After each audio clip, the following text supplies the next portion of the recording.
Alors là, on traitera essentiellement les bâtiments, l'habitat et puis évidemment le tertiaire. C'est l'essentiel des bâtiments aujourd'hui qui sont concernés par ces problématiques. Donc le périmètre, c'est quoi?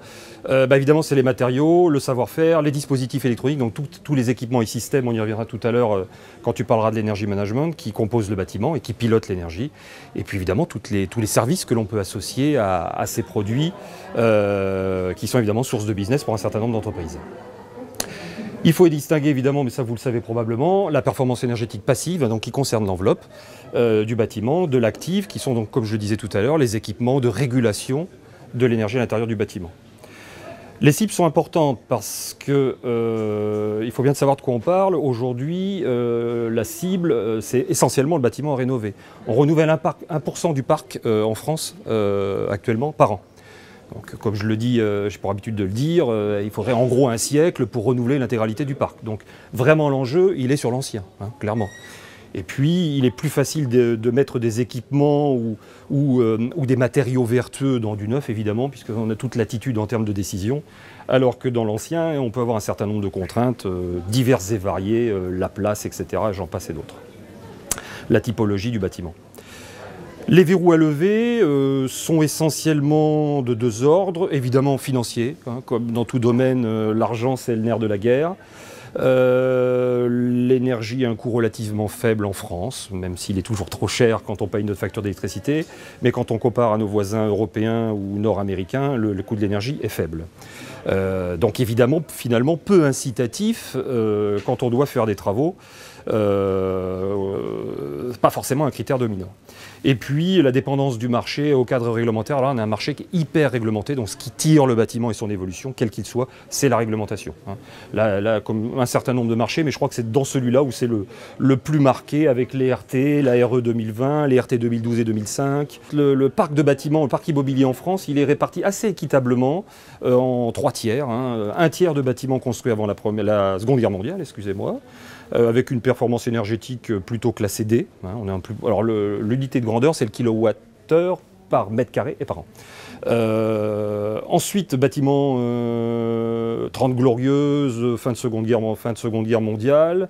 Sur cette période de 30 ans, évidemment, on était dans la reconstruction rapide. Donc on constate que la performance énergétique des bâtiments diminue, parce qu'on a fait des bâtiments de piètre qualité. Et puis depuis 75, on redevient un peu plus vertueux. Alors évidemment, 75, il faudrait redécomposer cette période, puisqu'avec justement les réglementations thermiques que je vous évoquais, maintenant on a des objectifs de bâtiments BBC, c'est 50 kWh par mètre carré par an dans le neuf, 80 je crois dans l'ancien.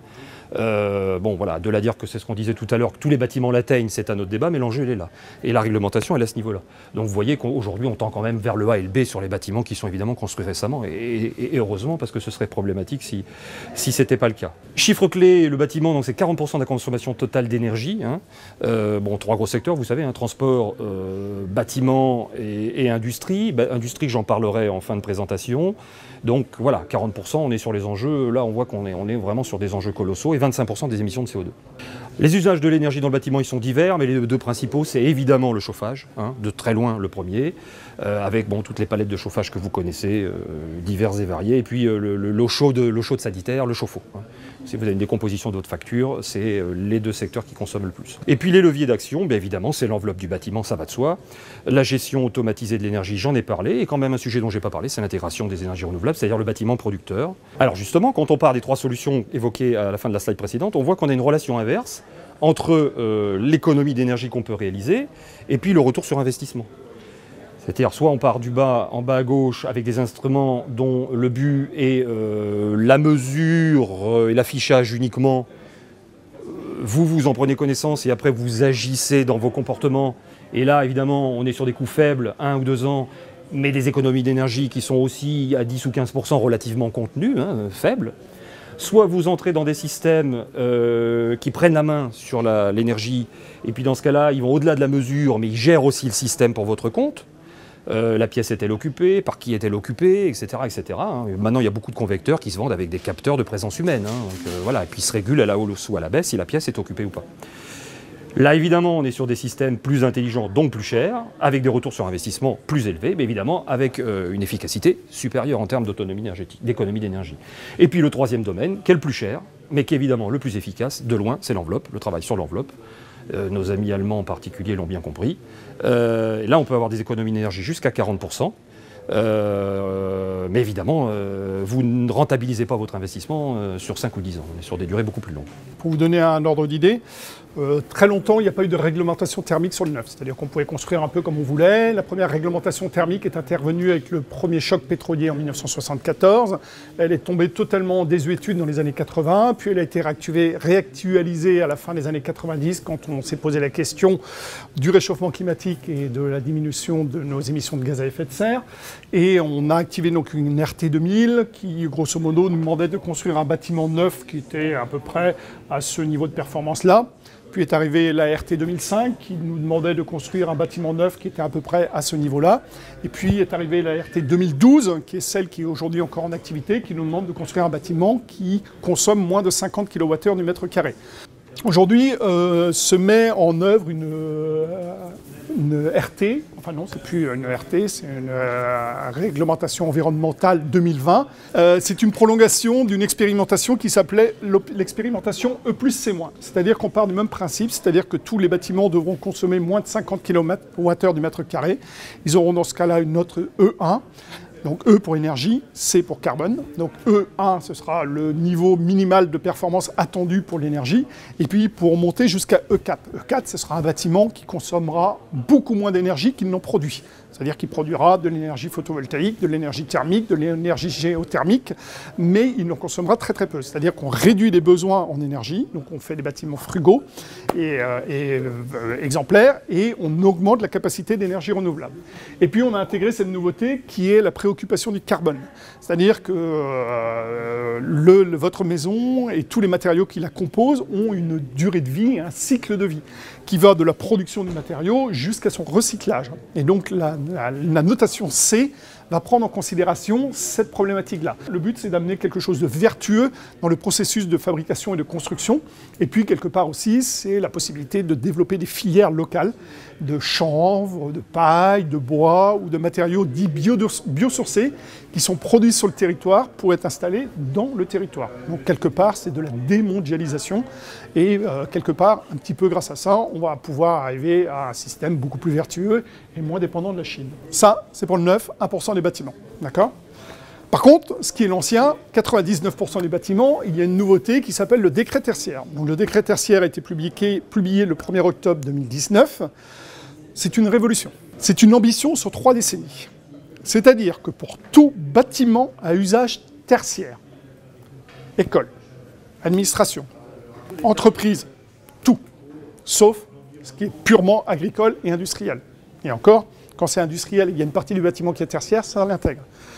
Donc pour tout bâtiment de plus de 1000 mètres carrés à usage tertiaire, vous avez une obligation aux propriétaires et aux locataires de réduire votre consommation énergétique de 40% d'ici 2030, de 50% d'ici 2040 et de 60% d'ici 2050, avec une obligation de rendre compte à l'État tous les 10 ans, en septembre de chaque année, de chaque décennie, de chaque première année de la décennie, donc septembre 31, septembre 41, septembre 51, et avec des pénalités à la clé si vous ne respectez pas ces obligations. C'est une révolution parce que quelque part, on est aussi en train de créer un nouveau marché, celui de la rénovation énergétique, qui présente un avantage terrible, c'est que toutes les personnes qui le mettront en œuvre, ce sont des emplois locaux. Alors, plusieurs moyens d'atteindre, et je vais revenir un peu plus intensément là-dessus. Le premier, c'est ce qu'on appelle l'énergie management. L'objectif, ce sera d'aller chercher les premières économies d'énergie facilement et pas cher. La deuxième, ce sera ce qu'on appelle l'audit patrimonial. Si vous voulez répondre aux obligations de l'État du décret tertiaire, il faut déjà que vous connaissiez de façon assez approfondie votre patrimoine, parce qu'autrement, vous allez faire des erreurs qui vont vous compliquer la vie et qui vont vous coûter relativement cher. Et puis la troisième étape, ce sera l'audit énergétique avant la phase chantier. Donc l'énergie management, qu'est-ce que c'est l'énergie management ? Aujourd'hui, vous avez beaucoup de bâtiments qui ne sont pas régulés. C'est-à-dire que le système de climatisation fonctionne en permanence, il fonctionne même des fois en hiver, et comme du coup il fait froid, du coup on pousse le chauffage pour qu'il fasse plus chaud, pour avoir une température à peu près correcte. Personne ne sait comment ça fonctionne, ou alors vous avez une école, il fonctionne pendant les vacances, et le chauffage tourne pendant les vacances, et patati patata. Bon bref, c'est un phénomène très fréquent dans beaucoup de bâtiments, et c'est quelque chose qui peut être remédié relativement facilement, et à un coût relativement faible.